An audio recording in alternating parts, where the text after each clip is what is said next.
تمہاری اولاد اور تمہارا مال تمہارے لیے آزمائش ہے. اللہ تمہیں یہ دے کر آزماتا ہے کہ جب میں تجھے مال دے دوں تو میری بارگاہ کے ساتھ لگا رہتا ہے, یا پھر چھوڑ کر کے دنیا کا تو طلبگار ہو جاتا ہے. عزیزان گرامی, سیدنا عمر فاروق رضی اللہ تعالیٰ عنہ کے گھر میں جب کبھی تحفے آتے, دولت آتی تو رونے لگ جاتے, رونے لگتے. آج دولت کی کس کو ضرورت نہیں ہے, ہم کو بھی ہے, آپ کو بھی ہے. ہم کماتے ہیں گھر چلانے کے لیے. امیر المومنین عمر فاروق رضی اللہ تعالیٰ عنہ کے گھر جب کچھ بڑا تحفہ آتا یا دولت آتی تو رونے لگ جاتے. پوچھتے کہ کیوں؟ فرماتے ہیں دولت جب بھی آتی ہے تو ساتھ میں اللہ کا امتحان بھی آتا ہے. مولا مجھے آزمانا چاہ رہا ہے, کہیں میں اس کے جمع خرچ کے حساب کتاب میں اللہ کی عبادت کو نہ بھول جاؤں. ہم نے دیکھا ہے حساب کرتے کرتے تو رات گزر گئی, 2 رکعت پڑھنے کی توفیق نہیں مل سکی. مخدوم اشرف سمنانی رضی اللہ تعالیٰ ان دولت مندوں میں سے نہیں تھے, ان سرمایہ داروں میں سے نہیں تھے جن کو اپنی دولت کی جمع اور خرچ کو حساب کرتے کرتے راتیں گزر جاتی ہوں, بلکہ یہ رعایا کے بھی معاملات دیکھتے اور رات کو اپنے رب کے حضور بھی حاضر ہوتے تھے. ظاہر سی بات ہے یہ سلسلہ زیادہ دن تک چلتا نہیں. 2 چیزیں ایک ساتھ چلانا بہت مشکل امر ہے. حضرت خضر علیہ السلام سے آپ کی ملاقات ہوئی, سیدنا خضر علیہ السلام سے ایک دن ملاقات ہوئی. انہوں نے آپ کو ویسی اشغال کی اجازت دی. ویسی ایک سلسلہ ہے, حضرت خواجہ اویس قرنی رضی اللہ تعالیٰ عنہ کے معمولات اور ان کے وظائف اس سلسلے میں دیے جاتے ہیں, اجازت بھی آج بھی اس کی دی جاتی ہیں. ویسی اشغال کی اجازتیں دیں اور کہا ایک اسم اعظم کا ذکر کرنا لیکن زبان نہ ہلانا. حضرت خضر علیہ السلام نے اس کی مشق کرائی. کس کو؟ مخدوم اشرف سمنانی رضی اللہ تعالیٰ. وہ ذکر اس طرح کا ہوتا کہ زبان نہیں ہلتی لیکن دل سے اسے کہا جانے لگتا اس میں اللہ ہے یا اس میں اعظم جو بھی انہیں تعلیم دی گئی. ایک وقت ایسا آیا کہ اس کی مشق کے بعد آپ جہاں بیٹھتے مخدوم اشرف سمنانی رضی اللہ تعالیٰ آپ کی زبان بند ہوتی, دل سے وہ ذکر کی آواز آنے لگتی تھی. جو لوگ قریب ہوتے وہ سنتے تھے. یہ پاس انفاس اس کو کہتے ہیں, سانسوں کو روک لینا, یہ بھی اس میں تعلیم دی جاتی. چند دنوں کے بعد جب ذکر کی لذت کسی کو ملنے لگ جاتی ہے تو پھر دنیاوی تمام تر ثمرات میں اس کا کوئی دل نہیں لگتا. آخر وہ دن بھی آیا جب آپ کو اس بادشاہت سے اور اس کرسی سے میلان ہٹتا گیا اور اس کی طرف سے آپ دور ہونے کی کوشش مسلسل کرتے رہے. اپنی والدہ ماجدہ کے پاس حاضر ہوئے, کہا بس ہو گیا, میں نے 10 سال اس سلطنت کو چلایا, کہیں پر بھی میں نے اللہ اور اس کے رسول کی نافرمانی نہیں کی, عدل سے میں نے پورے سنان کو بھر دیا. اب میں چاہتا ہوں کہ میری بقیہ زندگی اللہ کے حضور میں فقر کے ساتھ گزاروں, فقر کے ساتھ گزاروں, زہد کے ساتھ گزاروں. ماں نے اجازت دی. حضرت مخدوم اشرف سمنانی رضی اللہ تعالیٰ جیسی ہی ماں سے گفتگو کرتے دوسرے ہی دن رعایا کو طلب کیا, سارے سپاہیوں وزیروں کو, اور سلطنت کا یہ پورا مجمع جب جمع ہوا تو آپ نے علل اعلان اپنا تاج نکال کر اپنے چھوٹے بھائی حضرت سید محمد عارف رحمت اللہ تعالیٰ علیہ کو پہنایا اور کہا میرے بعد اس تخت کے جانشین یہ ہیں. ان کے چھوٹے بھائی تھے, آپ کا نام اشرف تھا, ان کا نام عارف تھا. حضرت سلطان سید محمد عارف رحمت اللہ تعالیٰ علیہ کو پہنایا اور اسی وقت رخت سفر باندھا کہ میں اب سفر کے لیے نکل چلتا ہوں. کہاں جائیں گے؟ اولیاء کاملین جب سفر کے لیے اٹھتے تھے تو ان کی منزل صرف اللہ رب العزت کی رضا ہوتی, کوئی پرٹیکولر گاؤں نہیں ہوتا, وہ نکل چلتے تھے. بس مجھے اس سمنان کی شاہانہ زندگی سے نکلنا ہے. آپ کی والدہ ماجدہ نے کہا یہ علل اعلان مت کہو, سادات کی یہ کرسی ہے, بادشاہت کئی سالوں سے ہمارے خاندان میں چلی ہے, تم جا رہے ہو ٹھیک ہے, لیکن ایک کام کرو, چند وزیروں کو سپاہیوں کو ساتھ میں لے جاؤ تاکہ دنیا یہ سمجھے گی کہ بادشاہ کسی مہم پر جا رہا ہے, پھر لوٹے گا. آپ کی ماں کے حکم پر آپ نے چند وزیروں اور سپاہیوں کو ساتھ لیا اور نکل پڑے سمنان کے حدود سے جب باہر آئے. آپ جب سمرقند کی طرف جو آج ازبکستان کا ایک علاقہ ہے, پہلے جو رشیا میں تھا, اس طرف کی آپ نے سفر کا ارادہ فرمایا. بیچ راستے میں سارے سپاہیوں اور وزیروں کو واپس کر دیا اور کہا اب اس سفر میں مجھے تنہا چھوڑ دو, میں ہوں اور میرا حامی و ناصر و مددگار میرا مولا ہے. سفر پر نکلے. مخدوم اشرف سمنانی رضی اللہ تعالیٰ عنہ جس وقت سفر کے لیے نکلے تھے اس وقت آپ کی عمر صرف 26 سال کی تھی. یہاں سے دو چیزیں مجھے ملتی ہیں. زندگی گزارنے کے لیے اللہ تعالیٰ نے تمہیں دو طریقے کی نعمتیں عطا کی ہیں. جب تمہارے پاس مال آئے تو اس سے مال آئے, دنیا آئے, اس سے لطف اٹھاؤ اللہ کی عبادتوں کے ساتھ. لیکن میں یہ چاہتا ہوں کہ کبھی فقر اور زہد کو بھی اختیار کرنا چاہیے. یہ میرے لیے اپنے لیے بھی نصیحت ہے اور سب کے لیے بھی نصیحت ہے. ہم نے ان اولیاء کاملین کی زندگی میں دیکھا یہ تخت پر بھی بیٹھے ہیں اور گدڑی بھی پہنے ہیں. زندگی میں کبھی آپ کے ایسے بھی معاملات ہوں. آج آپ نے بہت عالی شان بنگلہ بنایا ہے, اچھی بات ہے, میں اس کے خلاف نہیں جاؤں گا. آپ کی بڑی سی بڑی عمارت بناؤ, اچھے گھر میں رہ رہے ہوں, لیکن کبھی ایسا بھی کرو کہ زندگی میں ایک دن اپنے سارے بچوں کو لے کر کہو کہ آج ہم فاقہ اختیار کریں گے, دنیا کو دکھانے کے لیے نہیں. ہم صرف کھجور پر سحری کرتے ہیں اور کھجور پر افطار کرتے ہیں, اس لیے کہ اللہ کی بہت بڑی نعمتیں ہمارے پاس موجود ہیں, لیکن اللہ کو عجز و انکساری اور فقر و فاقہ بھی پسند ہے. یہ ہم اپنی زندگی میں کر سکتے ہیں کہ نہیں کر سکتے؟ اچھی نعمتیں کھاؤ. میں یہ نہیں کہہ رہا کہ آپ بریانی نہ کھاؤ, چکن مٹن نہ کھاؤ, سب کھاتے رہیں, آپ حلال جو چیزیں کھائیں, لیکن ہماری زندگی میں کھاؤ مہینے میں ایک دن ہو یا ہفتے میں ایک دن ہو, ایسا آنا چاہیے جس میں ہم زہد بھی کریں. زہد کہتے ہیں ترک دنیا کو, خواہشات سے دوری. ایک دن میں نے اس سے قبل شاید 1 سال ہو گیا ہوگا, ممبئی میں ہمارے بچوں سے میں نے گزارش کی تھی, اے میرے عزیزو, آج کی اس بھری پری دنیا میں تمہارے لیے اگر کوئی چیز زہد بن سکتی ہے, زہد کہتے ہیں ہر اس چیز کو چھوڑ دینا جو اللہ کی رضا میں خلل پیدا کرے, زہد اس کو کہتے ہیں. مال خلل پیدا کر رہا ہے, میں مال کو چھوڑ دیا. بیٹا خلل پیدا کر رہا, میں نے بیٹے کو دور کیا. بیوی خلل پیدا کر رہی, میں نے بیوی کو الگ کر رکھا ہے. طلاق نہیں, اس سے دوری اختیار کی اپنے رب کی عبادت کے لیے. اس کو کہتے ہیں زہد. یہ زہد ہے. میں نے یہ اپنے بچوں سے گزارش کی تھی, اس زمانے میں سب سے بڑا زہد کیا ہے میرے اپنے نظر میں. میں اس کو بڑا نہیں کہوں گا, لیکن میں اپنی آج کے حالات دیکھ رہا ہوں. تمہاری زندگی میں ایک دن ایسا بھی لے آؤ, ہفتے میں ایک دن یا مہینے میں, کہ میں صبح سے لے کر شام تک اس موبائل کو ہاتھ بھی نہیں لگاؤں. حالانکہ موبائل اچھائیوں کے لیے بھی استعمال ہے, ایک دوسرے سے تعلقات اور ایک دوسرے کے لیے پیغام رسانی کا کام کرتا ہے.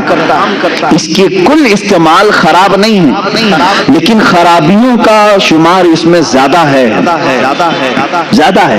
اور انسان کی فطرت یہ ہے, قرآن کہتا ہے بل یرید الانسان لیفجر امامہ, انسان یہ چاہتا ہے کہ اس کی آنکھوں کے سامنے بے حیائی کی جائے. وہ بے حیائی کو دیکھنا زیادہ پسند کرتا ہے. انسان کی فطرت ہے. تم اگر روزہ رکھ سکتے ہو تو اس کا انٹرنیٹ کا روزہ رکھ کر کے دکھاؤ. یہ بات میں اس لیے کہہ رہا ہوں کہ آج ہر کس و ناکس اس کا ایڈکٹ بن چکا ہے. جیسے نشہ نہیں چھوڑ سکتے, اس طرح سے اس کو چھوڑنا بہت مشکل ہے. آج لوگ اپنے ماں باپ, اپنے بھائی بہن, اپنی بیوی بچوں سے تو دور رکھ سکتے ہیں, انٹرنیٹ اور موبائل سے دور رہنا ان کے لیے بہت ہی دقت کی بات ہے.